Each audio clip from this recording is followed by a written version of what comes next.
আমরা সারাটা বছর এই 4টা দিনের জন্য অপেক্ষা করে থাকি।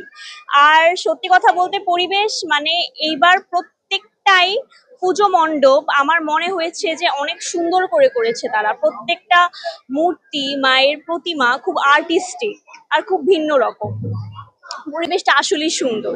রাস্তাঘাটে অনেক পানি, বলা যায় যে সাগর, নদী, পাহাড়, পর্বত পেরিয়ে মাকে দর্শন করে অনেক ভালোই লাগতেছে। মায়ের কাছে একটাই প্রার্থনা যে স্বামী সন্তান যাতে সুস্থ সুন্দর থাকে, এতটুকুই, এর বেশি কিছু চাওয়ার নেই। কালার এক্সপার্ট, জর্জ স্যাপ এবং মাইল্ড অন হ্যান্ডস টেকনোলজি সমৃদ্ধ অরিক্স ক্রিস্টাল ওয়াশ আপনার লন্ড্রি এক্সপার্ট।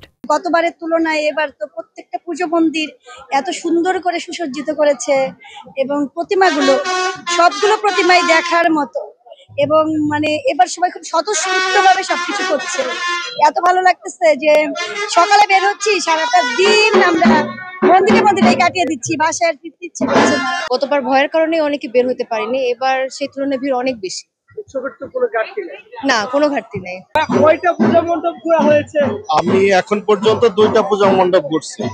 কেমন লেগেছে পরিবেশটা? কেমন? পরিবেশটা ভালো আছে এখনকার এই সময়, এখন পরিবেশ অনুযায়ী মোটামুটি ভালো আছে। একটু রাস্তায় জ্যাম, তাছাড়া মোটামুটি সব দিক থেকে পরিবেশ ভালো আছে।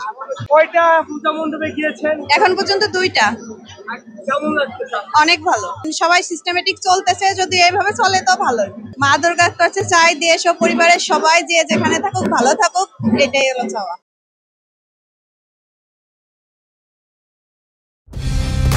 কালার এক্সপার্ট, জর্জ স্যাপ এবং মাইল্ড অন হ্যান্ডস টেকনোলজি সমৃদ্ধ অরিক্স ক্রিস্টাল ওয়াশ আপনার লন্ড্রি এক্সপার্ট।